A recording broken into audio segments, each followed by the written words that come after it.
نو ما بوله سر وینځو وانا حائض او زه به د حیض په حالات کې وم. روایت یې ولې راوړو؟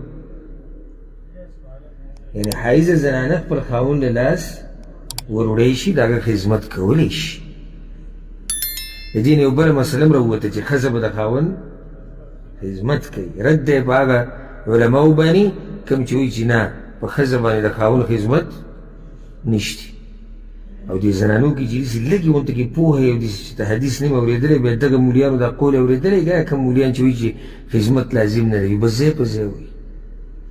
ما نه پکې ډېرو تپوس کړی دی، هسې وایي لکه زنانه باندې خو د خاوند خدمت لازم نه دی، او یا یو درې خوا خسخر خدمت لازم نه دی. او دا په غاړ دین کې به دغه یو درې مسلې یادې کړي د ځان دپاره.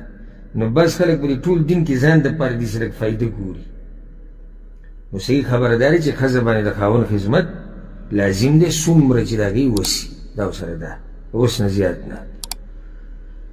نو ما بوله سر وینځو، دا څومره ګوره د مینې محبت ژوند دی چې ښځه خپل خاوند له سر وینځي.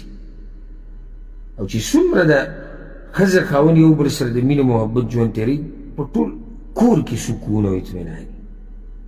ځکه چې دا ښځه خاوند دا معمولي څوک مه ګڼئ. ګورئ هم د یو سړي د یوې ښځې نه پوره معاشره او قوم جوړېږي. ګورئ که نه چې ښځه او خاوند میلاو شي، نو خو د هغې نه بعد دا بنیاد کېښودی شو.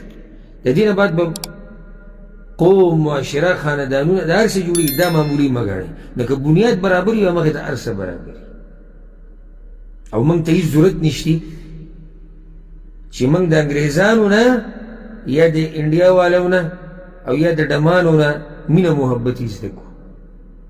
الحمدلله زموږ په شریعت کې ګنجایش د مینې محبت شته د ښځې او د خاوند په منځ کې، خو د ښځې او د خاوند په منځ کې یعنې ښځې او د خاوند محبت دی.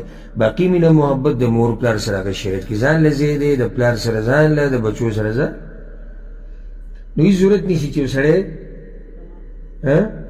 مینه محبت زده کوي د چا نه؟ د انګریزان. هغه مینه محبت خو نه، هغه فحاشي ده. هغه څه ده؟ فحاشي. او ده به هم د ځان نه دغه جوړ کړی او ګل به یې رااګستی لکه څه چې دا جي ویلنټاین ډی دی. ویلنټاین به کې چا راوستی؟ ویلنټاین خو فحاشي ته دعوت. په ټول کال کې تا یو ورځ ګل رااګستی راروان کړی. موږ روزانه ګلونه کور ته وړو او موږ په مخه دا پیسې د مینې محبت ته کوو. تا صرف یو ورځ ګل رااګستی د انګریزانو په ځای کې دا جي ویلنټاین دی. یو سړی چې کله اسلام پرېږدي به ګډوډ وسر شي. په ټول کال کې جي وي دا مدر ډی دی، دا د مور ورځ ده. نو په دې ورځ به د مور قدر کړي. 360 ورځو کې به یو ورځ د مور قدر کړي.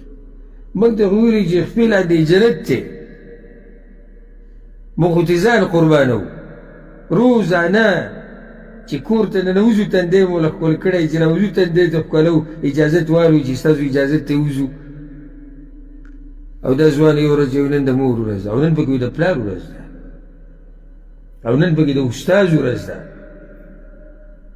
ما ته دې بعضو کسانو میسیج راولېږي د استاذ په هغه ورځ باندې والله تعالی عمر جون درکړي. ما روزانه راته دوا کوه، په دې ورځ دې کیسه شروع کړه، په مخه راته دوا کوه که استاذ مې ګڼې. ته به ټول کال دې ورځې ته پروت یې چې ما ته دوا وکړې. موږ خو د استاذ په مخه قدر کوو.